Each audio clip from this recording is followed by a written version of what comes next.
जय जगन्नाथ। जय मां समलोई। जय मां रामोचंडी। यहां कुछ युवा साथी बहुत सारी कलाकृतियां बना करके ले आए हैं। उड़ीसा में कला प्रेम विश्वविख्यात है। मैं आप सबकी इस भेंट सौगात को स्वीकार करता हूं और मेरे एसपीजी के साथियों को कहता हूं कि वो सारी चीजें आपसे कलेक्ट कर लें। आप अगर पीछे अपना नाम पता लिखेंगे तो मेरी तरफ से चिट्ठी जरूर मिलेगी आपको। उधर भी पीछे कोई एक बच्चा कुछ लेकर के खड़ा है, उसके हाथ दुख जाएंगे। कब से कोई हाथ में लेके वो भी जरा कलेक्ट कर लीजिए भाई, कोई मदद कीजिए उनको। अगर आपने पीछे अपना नाम लिखा है तो मैं आपको जरूर चिट्ठी लिखूंगा। मैं आपके इस प्यार के लिए, इस कलाकृति को तैयार करने के लिए आप सब युवकों का, युवतियों का, छोटे छोटे बालकों का हृदय से आभार व्यक्त करता हूं। मंच पर उपस्थित ओडिशा के राज्यपाल श्रीमान हरिबाबू जी, यहां के लोकप्रिय और कर्मठ मुख्यमंत्री मोहन चरण मांझी जी, केंद्रीय मंत्रिमंडल में मेरे सहयोगी जुएल ओराम जी, डिप्टी सीएम प्रभाती परिडा जी, कनकवर्धन सिंह देव जी, संसद में मेरे साथी बैजयंत पांडा जी, प्रदीप पुरोहित जी, उड़ीसा भाजपा के अध्यक्ष मनमोहन सामल जी, मंच पर विराजमान अन्य महानुभाव, आज के इस कार्यक्रम में हमारे देश के कई केंद्रीय मंत्री और कई मुख्यमंत्री अलग अलग स्थानों पर लाखों लोगों को साथ लेकर के हमारे साथ जुड़े हुए हैं। मैं उन सभी का भी अभिनंदन करता हूं और यहां झारसुगुड़ा के मेरे भाई बहनों को आदरपूर्वक प्रणाम करता हूं।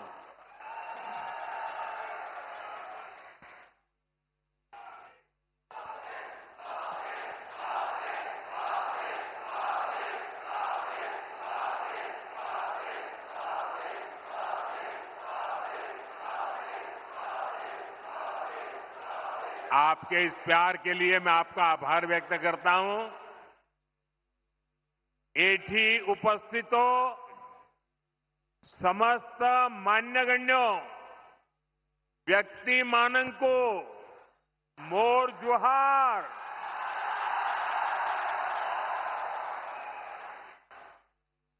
साथियों, इस समय नवरात्र का पर्व चल रहा है और ऐसे पावन दिनों में मुझे मां समोलेई और मां रामोचंडी की इस भूमि पर आप सभी के दर्शन का सौभाग्य मिला है।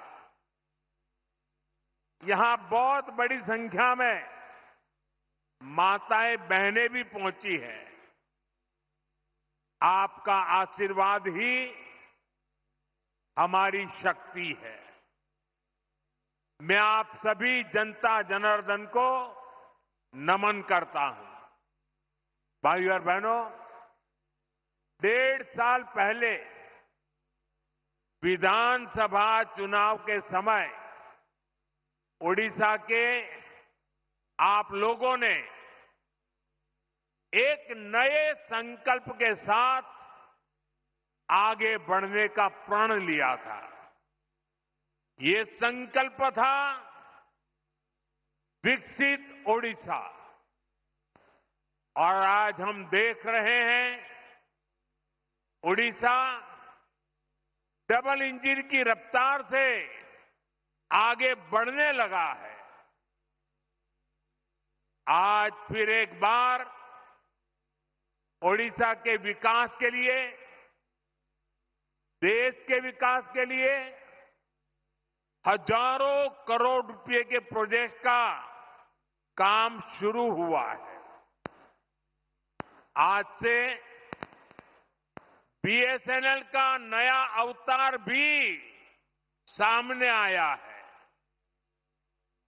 बीएसएनएल की स्वदेशी 4G सर्विसेज लॉन्च हुई है। देश के अनेक राज्यों में आईआईटी के विस्तार का काम भी आज से शुरू हो रहा है। इसके अलावा ओडिशा में शिक्षा, कौशल और कनेक्टिविटी से जुड़े अनेक प्रोजेक्ट्स का शिलान्यास और लोकार्पण भी हुआ है। थोड़ी देर पहले ही बरहमपुर से सूरत के लिए आधुनिक अमृत भारत ट्रेन को हरी झंडी दिखाई गई है। और आप भी जानते हैं कि सूरत के साथ आपका जुड़ना कितना महत्वपूर्ण है। इस क्षेत्र का कोई गांव ऐसा नहीं होगा कि जहां के लोग सूरत में न रहते हो। और कुछ लोग कहते हैं कि पश्चिम बंगाल में जितने उड़िया लोग हैं, उसके बाद सबसे ज्यादा उड़िया लोग गुजरात में रहते हैं, सूरत में रहते हैं। आज उनके लिए ये सीधी रेल सेवा शुरू हुई है। विकास के इन सारे कार्यों के लिए मैं आप सभी लोगों को, उड़ीसा वासियों को बहुत बहुत बधाई देता हूं। और आज सूरत में हमारे रेल मंत्री भी इसी कार्यक्रम में उपस्थित है। वहां सभी उड़िया बंधु वहां इकट्ठे हुए हैं। साथियों, भाजपा सरकार गरीब की सेवा करने वाली, गरीब को सशक्त करने वाली सरकार है। हमारा बहुत जोर गरीबों को, दलितों को, पिछड़ों को, आदिवासियों को मूल सुविधाएं पहुंचाने पर है। आज इस कार्यक्रम में भी हम इसके साक्षी बन रहे हैं। मुझे अभी यहां अंत्योदय गृह योजना के लाभार्थियों को स्वीकृति पत्र सौंपने का अवसर मिला। जब एक गरीब परिवार को पक्का घर मिलता है तो वर्तमान ही नहीं, भावी पीढ़ियों का जीवन भी आसान हो जाता है। हमारी सरकार अभी तक देश में 4 करोड़ से अधिक गरीब परिवारों को पक्का घर दे चुकी है। ओडिशा में भी हजारों घर बनाने का काम तेजी से चल रहा है। इसके लिए हमारे मुख्यमंत्री मोहन जी और उनकी टीम प्रशंसनीय कार्य कर रही है। आज भी करीब 50,000 परिवारों को नए घरों की स्वीकृति मिली है। पीएम जनमन योजना के तहत भी उड़ीसा में आदिवासी परिवारों के लिए 40,000 से अधिक घर स्वीकृत किए गए हैं। यानी आदिवासियों में भी जो अति पिछड़े हैं, उनका एक बहुत बड़ा सपना आज पूरा होने जा रहा है। मैं अपने सभी लाभार्थी भाई बहनों को अपनी मंगल कामनाएं देता हूं। साथियों, उड़ीसा के सामर्थ्य पर, उड़ीसा के लोगों की प्रतिभा पर मुझे हमेशा से बहुत विश्वास रहा है। प्रकृति ने ओडिशा को बहुत कुछ दिया है। ओडिशा ने बहुत दशक गरीबी के देख लिए, लेकिन अब ये दशक ओडिशा के आप लोगों को समृद्धि की तरफ ले जाने वाला दशक है। ये दशक उड़ीसा के जीवन में बहुत महत्वपूर्ण है और इसके लिए हमारी सरकार बड़े बड़े प्रोजेक्ट्स उड़ीसा में ला रही है। केंद्र सरकार ने हाल में ही ओडिशा के लिए 2 सेमीकंडक्टर यूनिट की मंजूरी दी है। पहले कोई सोच भी नहीं सकता था कि सेमीकंडक्टर जैसी आज की दुनिया की लेटेस्ट टेक्नोलॉजी वाली इंडस्ट्री कभी असम में लग सकती है, कभी उड़ीसा में लग सकती है, लेकिन यहां के नौजवानों का सामर्थ्य है कि आज ऐसी ऐसी इंडस्ट्री आपके यहां आ रही है। चिप बनाने के लिए ओडिशा में सेमीकंडक्टर पार्क भी बनने जा रहा है।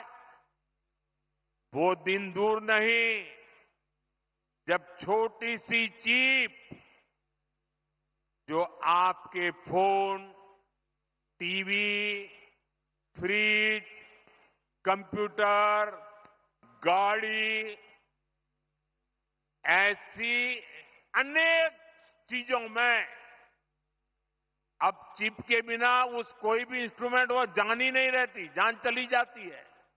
सारी जान उस चिप में ही होती है। और वो छोटी सी चिप जो इन सारे डिवाइसेस में उपयोग होती है, वो अब हमारे उड़ीसा में बनेगी। जरा जोर से बोलिए, जय जगन्नाथ। साथियों, हमारा संकल्प है कि चिप से लेकर शिप तक हर चीज में भारत आत्मनिर्भर हो।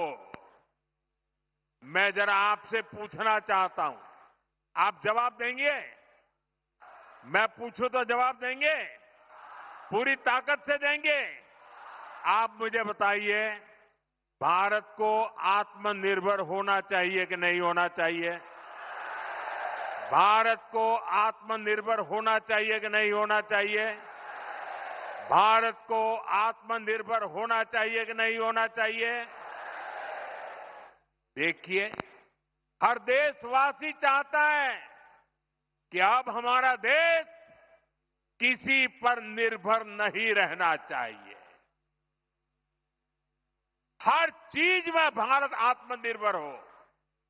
और इसलिए पारादीप से लेकर झारसुगुड़ा तक एक विशाल औद्योगिक क्षेत्र का निर्माण हो रहा है।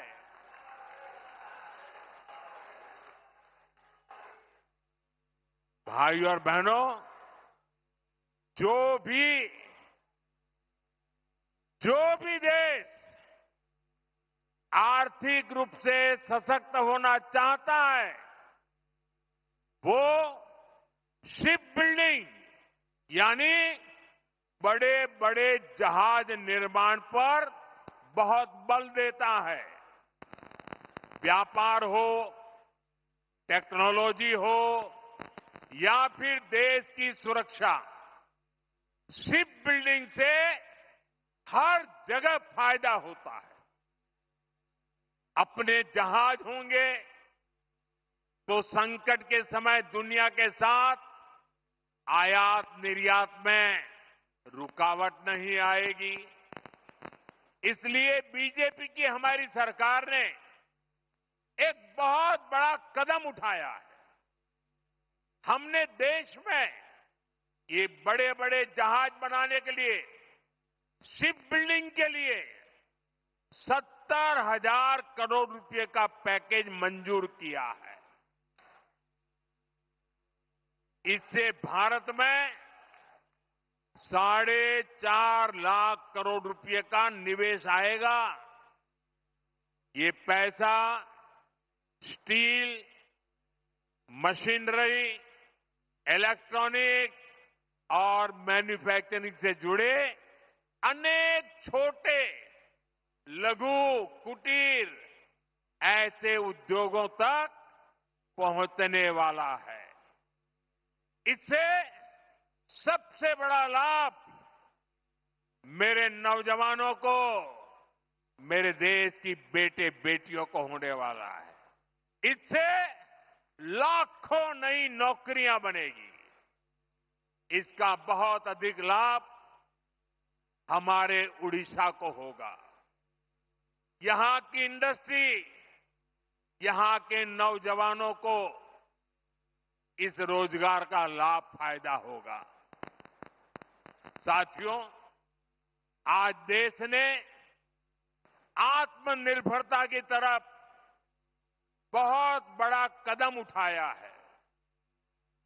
जब टेलीकॉम की दुनिया में 2G, 3G, 4G जैसी सेवाएं शुरू हुई तो उनमें भारत बहुत पीछे रह गया था।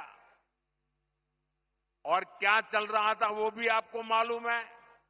सोशल मीडिया पर कैसे कैसे चुटकुले चलते थे, 2G, 3G और फिर पता नहीं क्या क्या लिखा जाता था। लेकिन भाइयों बहनों, 2G, 3G, 4G इन सारी सर्विसेज की टेक्नोलॉजी के लिए भारत विदेशों पर ही निर्भर रहा। ऐसी स्थिति देश के लिए ठीक नहीं थी। इसलिए देश ने संकल्प लिया कि टेलीकॉम सेक्टर की ये जरूरी टेक्नोलॉजी देश में ही विकसित हो।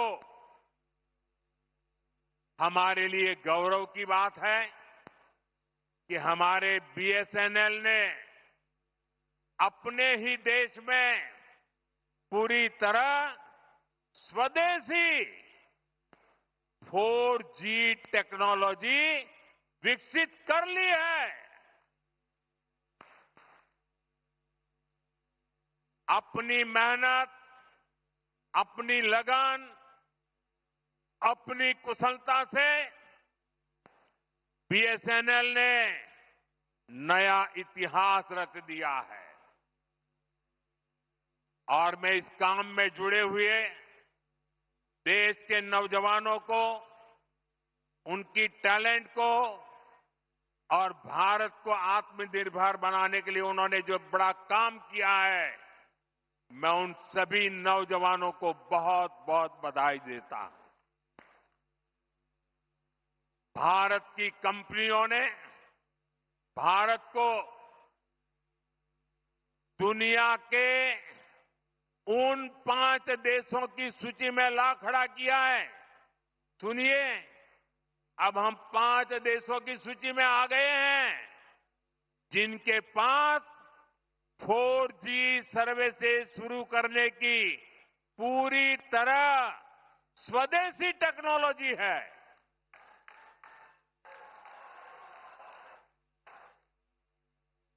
साथियों, ये संयोग है कि आज BSNL अपनी स्थापना का 25वां वर्ष मना रहा है और इस ऐतिहासिक दिन बीएसएनएल और उसके सहयोगियों की मेहनत से आज Bharat global telecom manufacturing hub बनने की दिशा में आगे बढ़ रहा है। ये ओडिशा के लिए भी गर्व की बात है कि आज झारसुगुड़ा से बीएसएनएल के स्वदेशी 4G नेटवर्क का शुभारंभ हो रहा है, जिसमें करीब 1 लाख, दोस्तों देश के लिए गर्व होगा, 1 लाख 4G टावर है। ये टावर देश के दूरदराज के क्षेत्रों में कनेक्टिविटी की नई क्रांति लाने जा रहा है। 4G तकनीक के एक विस्तार से देश भर में 2 करोड़ से ज्यादा लोगों को सीधा लाभ मिलेगा। करीब 30,000 ऐसे गांव जहां हाई स्पीड इंटरनेट सुविधा नहीं थी, वहां भी अब ये सुविधा मिलने जा रही है। साथियों, इस ऐतिहासिक दिन का साक्षी बनने के लिए इन हजारों गांव के लोग भी अभी हमारे साथ जुड़े हुए हैं। हाई स्पीड इंटरनेट की सुविधा से ये जो नई टेक्नोलॉजी है ना, उसी के द्वारा वो हमें सुन भी रहे हैं, हमें देख भी रहे हैं और ये दूर दूर सीमा पर बसे गांव है। और हमारे संचार मंत्री जो इस विभाग को देखते हैं, ज्योतिरादित्य सिंधिया जी भी असम से हमारे साथ अभी जुड़े हुए हैं। साथियों, बीएसएनएल की स्वदेशी 4G सर्विसेज का सबसे अधिक फायदा मेरे आदिवासी क्षेत्रों को होगा, मेरे आदिवासी भाई बहनों को होगा, दूर दराज के गांवों को होगा, दूर सुदूर पहाड़ी क्षेत्रों को होगा। अब वहां के लोगों को भी बेहतरीन डिजिटल सेवाएं मिल जाएगी। अब गांव देहात के बच्चों को ऑनलाइन क्लास लेने में, दूर सुदूर के किसान को अपनी फसल की कीमत का पता लगाने में, किसी मरीज को टेलीमेडिसिन के जरिए आयुष्मान आरोग्य मंदिर से भी देश के बड़े से बड़े डॉक्टर से सलाह लेने में बहुत सुविधा हो जाएगी। इसका बहुत बड़ा फायदा जो सीमा पर तैनात, हिमालय की चोटियों पर खड़े, रेगिस्तान में खड़े हमारे फौजी भाई बहनों को भी होगा। वो अब सुरक्षित कनेक्टिविटी से आपस में बात कर पाएंगे। साथियों, भारत पहले ही सबसे तेज 5G सर्विसेज को रोल आउट कर चुका है। बीएसएनएल के ये जो टावर्स आज शुरू हुए हैं, वो बहुत आसानी से 5G सर्विसेज के लिए भी तैयार हो जाएंगे। मैं बीएसएनएल को, सभी देशवासियों को इस ऐतिहासिक दिन की बहुत बहुत बधाई देता हूं। साथियों, आत्मनिर्भर भारत बना के लिए के कुशल नौजवान और रिसर्च का शानदार वातावरण भी जरूरी है। इसलिए ये भी भाजपा सरकार की बहुत बड़ी प्राथमिकता है। आज ओडिशा सहित पूरे देश में एजुकेशन और स्किल डेवलपमेंट पर अभूतपूर्व निवेश किया जा रहा है। हम देश के इंजीनियरिंग कॉलेजों और पॉलिटेक्निक को भी आधुनिक बना रहे हैं। इसके लिए आज मेरिट नाम से एक स्कीम लॉन्च की गई है। इस स्कीम के तहत टेक्निकल एजुकेशन देने वाले संस्थानों पर हजारों करोड़ रुपए खर्च किए जाएंगे। इससे हमारे नौजवानों को अच्छी टेक्निकल एजुकेशन के लिए बड़े शहर जाने की मजबूरी नहीं रहेगी। अपने ही शहर में उसे आधुनिक लैब बनाने, ग्लोबल स्किल सीखने और स्टार्टअप शुरू करने का अवसर मिलेंगे। साथियों, देश के हर क्षेत्र, हर वर्ग, हर नागरिक तक सुविधाएं पहुंचाने के लिए आज इतना काम हो रहा है। रिकॉर्ड पैसा खर्च किया जा रहा है। वरना पहले क्या स्थिति थी, ये आप अच्छे से जानते हैं। कांग्रेस आपको लूटने का कोई मौका नहीं छोड़ती थी।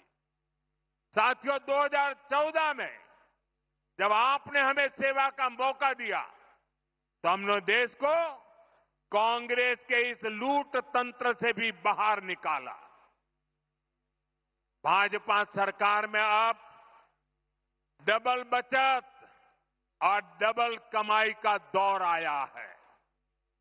जब देश में कांग्रेस की सरकार थी, तब हमारे कर्मचारी, व्यापारी और कारोबारी सिर्फ 2 लाख तक की अगर कमाई कर लें, 2 लाख की कमाई कर लें साल भर की, तो भी उनको इनकम टैक्स देना पड़ता था।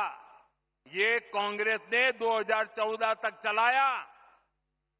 लेकिन आज जब आपने मुझे सेवा का मौका दिया, 12 लाख रुपए तक की सालाना कमाई पर 1 रुपया भी टैक्स नहीं देना पड़ता।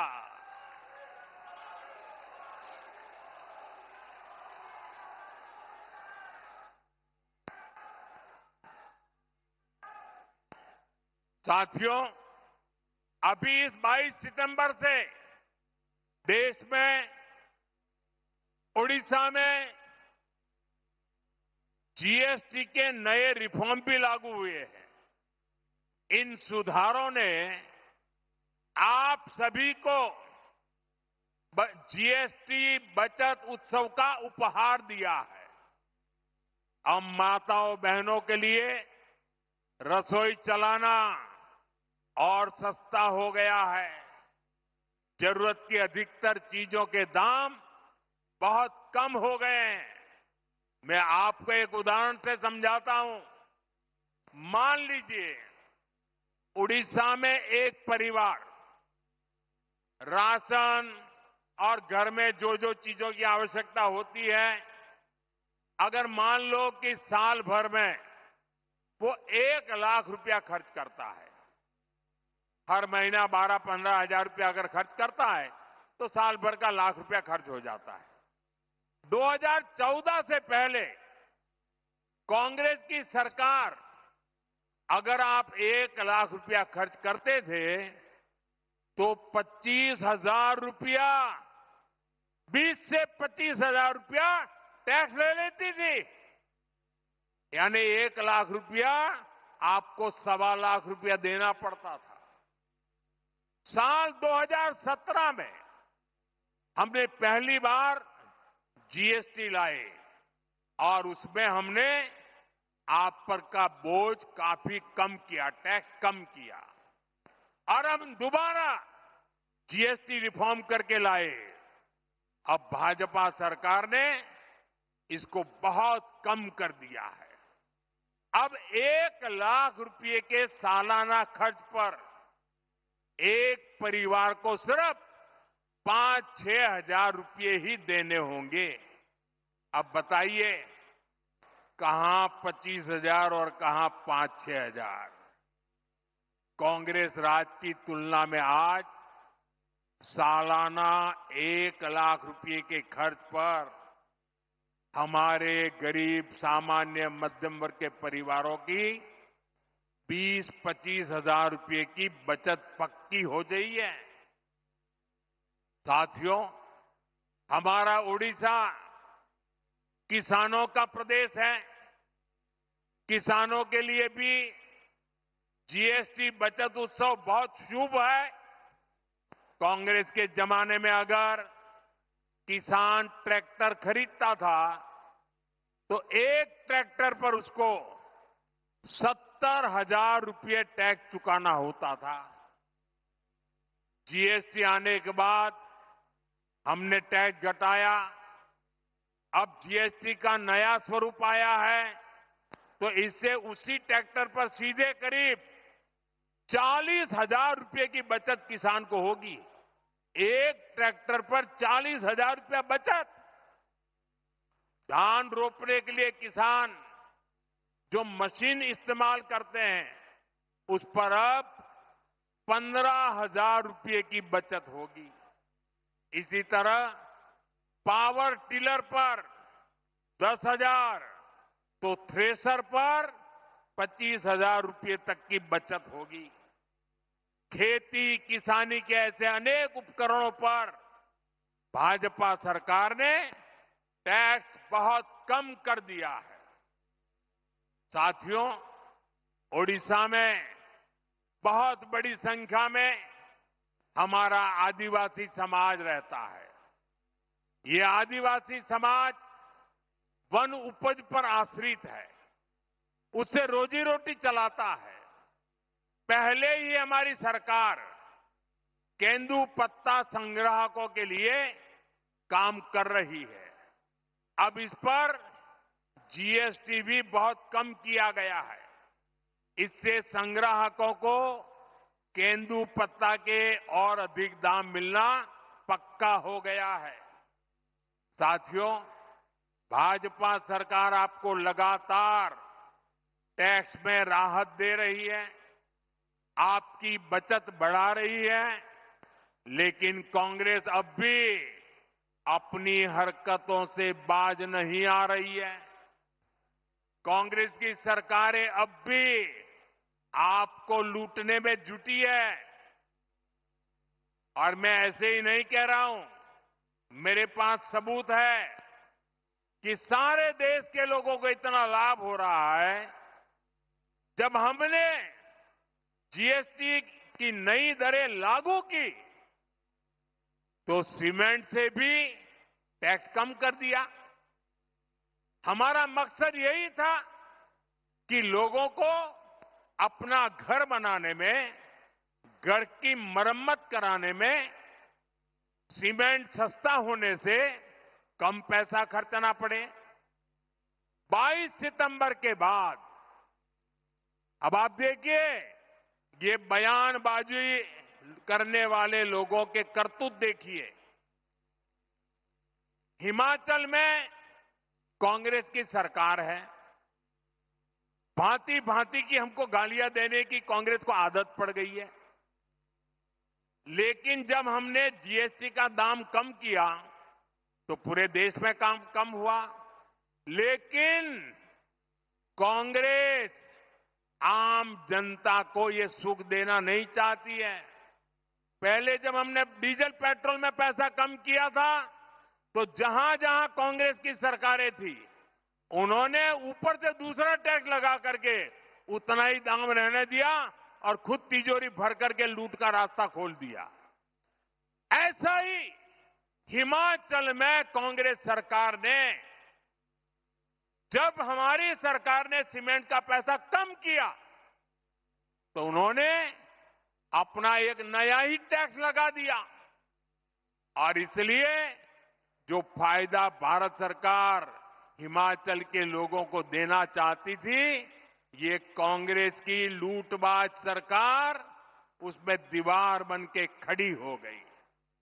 इसलिए मैं कहता हूं, कांग्रेस की सरकार जहां भी रहेगी वहां लोगों को लूटेगी। इसलिए देश के लोगों को कांग्रेस से सावधान रहना ही है और उसके साथियों से भी बच के रहना है। साथियों, जीएसटी के बचत उत्सव ने सबसे अधिक खुशी हमारी माताओं बहनों को दी है।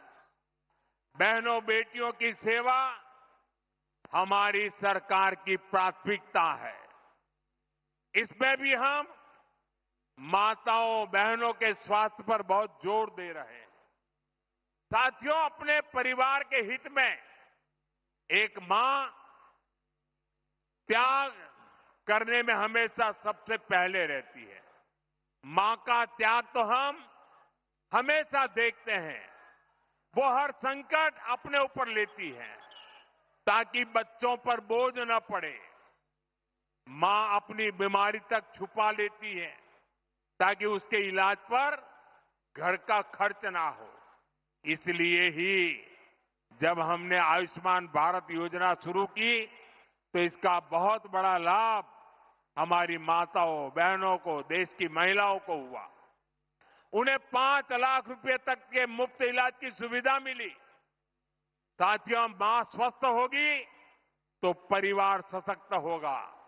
इसलिए 17 सितंबर से विश्वकर्मा जयंती से हर मां के उत्तम स्वास्थ्य के लिए स्वस्थ नारी सशक्त परिवार अभियान देश भर में चल रहा है।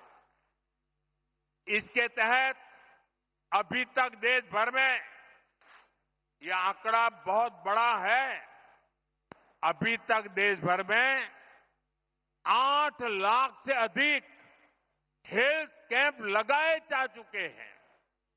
इनमें अब तक 3 करोड़ से ज्यादा महिलाएं अपनी जांच करवा चुकी है। Diabetes, breast cancer, TB, sickle cell, anaemia, ऐसी अनेकों बीमारियों की जांच इनमें की जा रही है। मैं ओडिशा की सभी माताओं बहनों बेटियों से भी कहूंगा कि आप अपनी जांच जरूर करवाएगा। साथियों, देश और देशवासियों के सामर्थ्य को बढ़ाने के लिए भाजपा समर्पण भाव से हमारी सरकारें निरंतर काम कर रही है। चाहे टैक्स में कमी हो या फिर आधुनिक कनेक्टिविटी, हम सुविधा और समृद्धि का रास्ता बना रहे हैं। इससे उड़ीसा को बहुत फायदा हो रहा है। उड़ीसा में आज 6 वंदे भारत ट्रेनें चल रही है। करीब 60 रेलवे स्टेशनों का आधुनिकीकरण किया जा रहा है।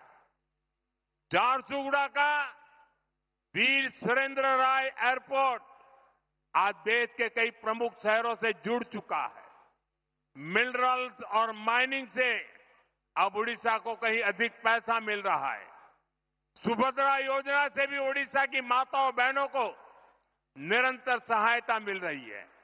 हमारा उड़ीसा प्रगति पथ पर सवार हो चुका है। मैं आपको भरोसा दिलाता हूं कि विकास का ये सिलसिला और तेज होगा। एक बार फिर आप सभी को बहुत बहुत शुभकामनाएं। मेरे साथ पूरी ताकत से बोलिए, भारत माता की, भारत माता की, भारत माता की जय जगन्नाथ, जय जगन्नाथ, जय जगन्नाथ। बहुत बहुत धन्यवाद।